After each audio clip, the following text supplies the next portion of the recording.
The hallway light turned red. It was subtle at first, almost imperceptible, but enough that when Eleanor noticed, she froze mid-step. The soft, warm glow that usually stretched down the narrow corridor had shifted into something deep, unnatural, like molten garnet bleeding along the walls. She blinked, thinking perhaps her eyes were playing tricks on her after a long day, but the color remained, saturating the hallway's faded wallpaper and casting everything in a brittle, ominous hue. The house was quiet, too quiet. Even the old wooden floorboards, which usually creaked under her weight, seemed to hold their breath. Eleanor's ears strained, trying to catch any ordinary sound. The distant hum of the refrigerator, the faint whistle of wind through the window seals, but nothing stirred. Only the red light pulsed faintly, as though inhaling and exhaling in slow, deliberate rhythm. She moved forward cautiously, her bare feet muffled by the worn rug that ran the length of the hallway. The walls, normally cream-colored and dotted with framed photographs of friends and family, now seemed to shimmer under the red wash, their edges blurred, their faces oddly elongated. A photo of her brother as a child, laughing, arms outstretched, wavered, and for an instant, she thought she saw him standing there, motionless, in the deep shadow at the far end of the hall. But when she blinked again, it was just the frame. Eleanor's pulse quickened. The light didn't flicker, it didn't behave like a malfunctioning bulb. It seemed deliberate, almost sentient, aware of her presence.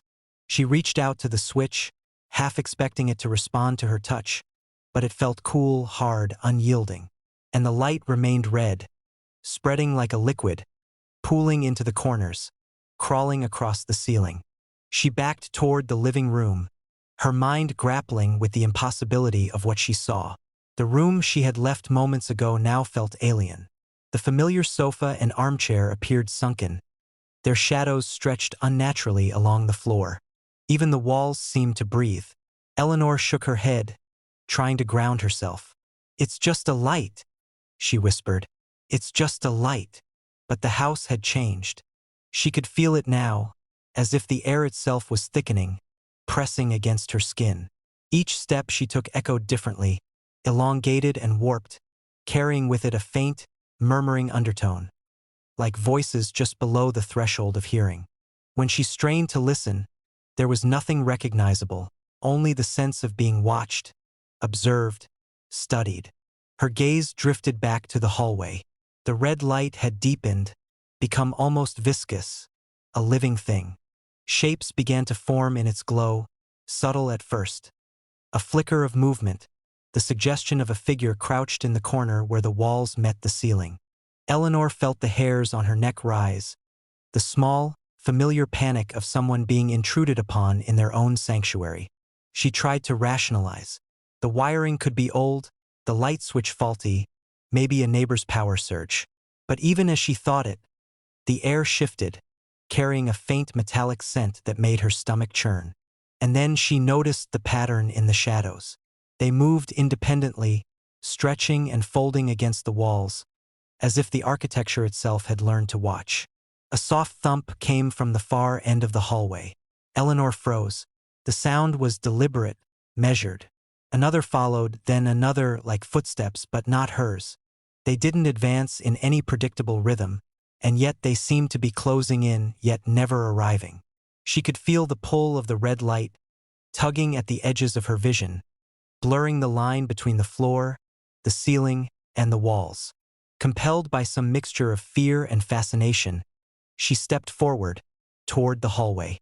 With each step, the air grew heavier, almost viscous.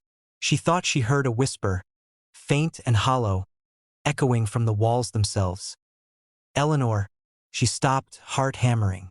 The voice had a timbre that was familiar, intimate, yet impossible. Her own name stretched and pulled through some other dimension. She glanced around, expecting to see someone, anyone. But the house remained empty, its silence pressing, suffocating. At the end of the hallway, a shadow detached itself from the corner, rising and taking form. Eleanor squinted, trying to discern its features, but it was as if the red light refracted its shape, folding it back into itself. The figure didn't move toward her. It simply watched, and the watching was unbearable. She felt exposed, as if every secret she had ever kept was laid bare, catalogued by some invisible intelligence inhabiting the house. Her instincts screamed at her to flee, but her legs refused to obey. The red light thickened, spilling into the rooms beyond, painting the furniture, the walls, her own reflection in the hallway mirror in a surreal, nightmarish crimson. And in the mirror she saw herself, but not quite. Her eyes were wider, her skin paler, her expression frozen in something between fear and recognition. And behind her reflection, just at the edge of the glass, a second pair of eyes glimmered, watching, waiting. Time became unreliable. Seconds stretched into minutes. Minutes became indistinct from hours. The whispering grew louder, a chorus of murmurs from the walls themselves, speaking in a language she almost understood, a cadence of syllables that resonated deep within her chest. Eleanor felt herself pulled forward, not by will, but by some gravitational insistence originating from the end of the hallway. The figure advanced, or perhaps she did, impossible to tell, until she could see its face briefly, and it was her own, or a version of herself, twisted, stretched, hollow-eyed, staring back through the crimson haze. It opened its mouth, but no sound came. Instead, the red light seemed to pulse in response, each beat a thrum in her skull. She realized then that the light wasn't just a color. It was a signal, a warning, a summoning. Her limbs trembled, finally obeying her mind as she stumbled backward, crashing into the rug. The shadows recoiled, folding into the corners, but the red light remained, staining every surface. Eleanor scrambled to the living room, pulling at the front door handle. It didn't budge. Every lock, every bolt seemed to have vanished. The house had become a cage breathing around her. From the hallway came a soft, deliberate clap, slow, measured. Eleanor whirled toward it, but the corridor was empty. The red light pulsed in response, brightening, thickening, as though satisfied by her terror. And then, just as abruptly as it had changed, it flickered. A second passed, and the hallway returned to its normal, pale yellow glow, as if nothing had happened. Eleanor stood frozen, heart racing. The house seemed normal again, familiar. The photographs, the furniture, even the creaking floorboards, all mundane and still. She exhaled shakily, convinced she had imagined it. But the silence was different now, heavy, anticipatory. A low, almost imperceptible tapping began from the hallway. 3 taps, pause, 3 taps again. Eleanor turned, stomach lurching, and there, in the mirror across the living room, she saw the faintest shimmer of red light lingering. Not on the hallway, not on the walls, but in the reflection itself. And in that reflection, just beyond her own image, a pair of eyes waited, watching, patient, hungry. Eleanor backed away slowly, her mind recoiling from the impossibility of what she saw. The red light had not gone. It had never left. It had only retreated into the surfaces that observed her, waiting for her to step too close, for her to recognize it fully. She realized then that the house didn't need to move. It didn't need doors or walls or even a figure to chase her. It simply watched, and it could see everything she could see. And when the red light returned, there would be no escaping. The hallway remained pale yellow, serene. But Eleanor knew the truth. Some part of it, some memory of it, still pulsed in red. Somewhere in the corners, in the reflections, in the shadows that obeyed no rules, it waited. And it had her name. She didn't dare turn back. And yet, she could not stop hearing it. Her own name, whispered in the red. Her phone's camera roll showed a photo of her sleeping. It was not a memory she had taken. She didn't remember pressing the shutter, didn't remember the moment itself. The glow of the screen in the otherwise dark bedroom made the edges of the photo harsh, almost accusing. Her sheets were tangled, hair splayed across the pillow, eyelashes shadowed in the pale light. She tapped the image, and the timestamp blinked back at her. 2:47 a.m. Last night. Her apartment was quiet, too quiet.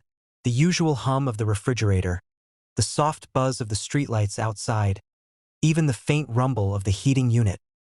Everything felt dampened, as if the world had pressed in and muted itself.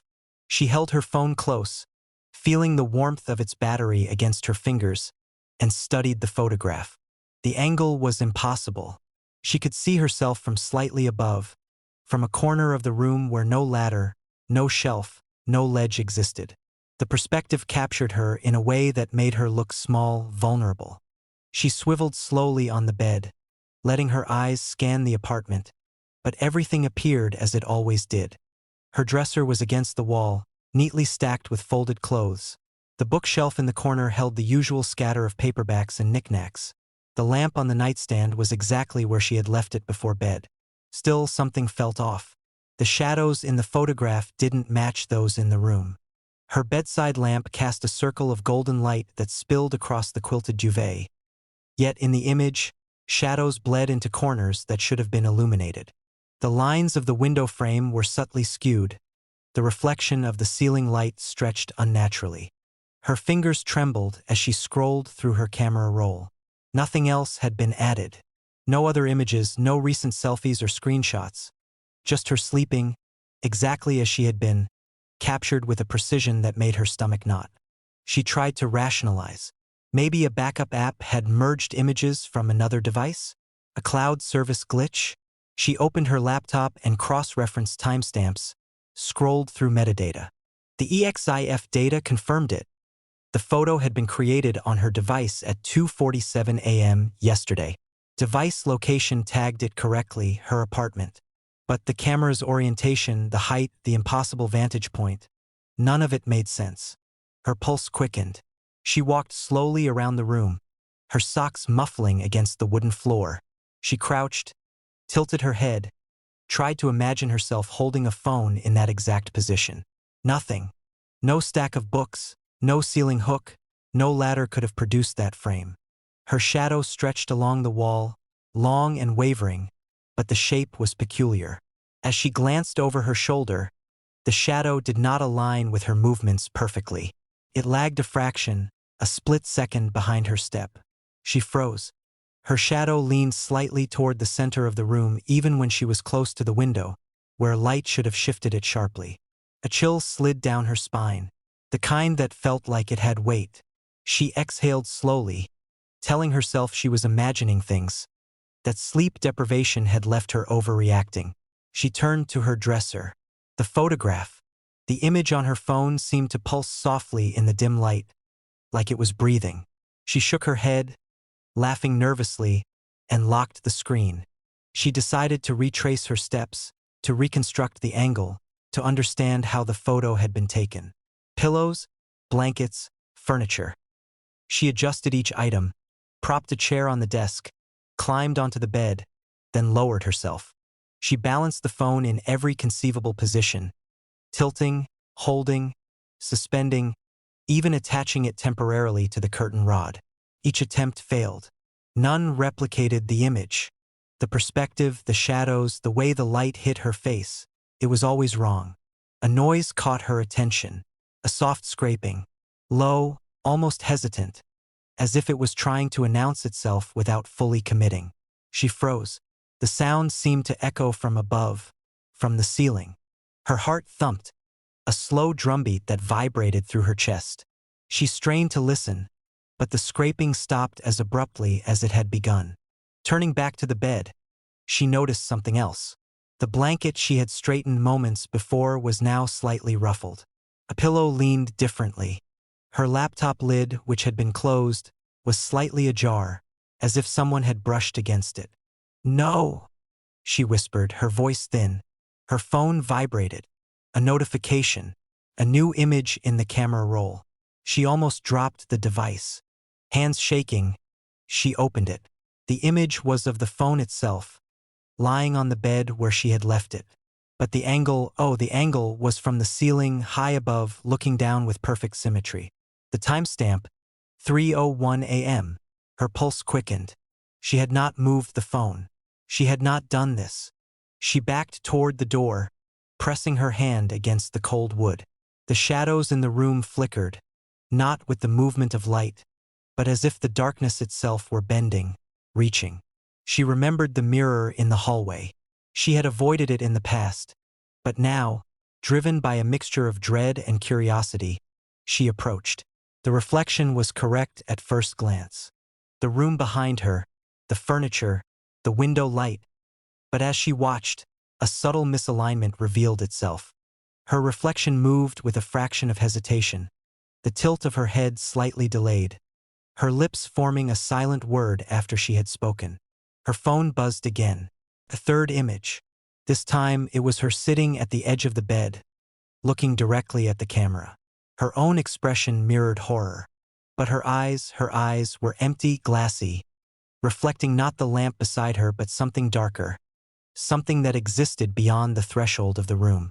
The walls seemed to breathe, not literally, but in the way light and shadow shifted unnaturally, folding corners, elongating ceiling lines, bending floorboards. Every familiar angle had become untrustworthy. A whispering crept in from the apartment's corners. Soft, unintelligible, like the scratch of a pen on rough paper, multiplied and warped. She couldn't tell if it was outside, inside, or simply under her skin. She backed against the door, trembling. The photographs kept appearing, one after another, capturing impossible perspectives. From the ceiling fan, from the top of her wardrobe, from directly above her bed, looking down through the floorboards. Each image precise yet entirely unreplicable. And then, finally, one last photograph. She hesitated, her hand hovering over the screen. Her fingers tingled with icy dread. Slowly, she tapped. The image loaded. It was of her, standing in the living room, holding the phone. But she wasn't alone.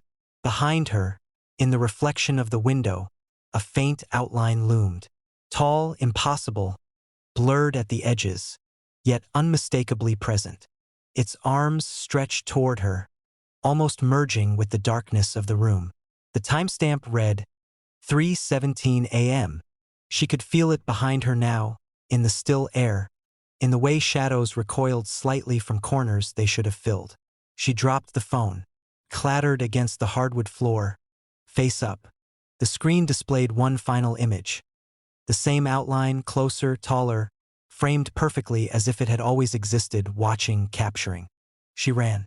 Out the apartment, down the hall, but the photographs continued to appear in her mind, in her pocket, in the subtle warp of reality itself. Every angle she knew became suspect. Every shadow might be observing.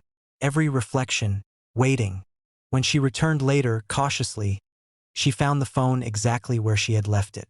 Screen dark, the apartment silent, seemingly normal. But on the camera roll, the first photograph remained. Her sleeping self, captured from an impossible height, time-stamped, glowing faintly as if breathing. And somewhere, in the corners she couldn't see, something still moved.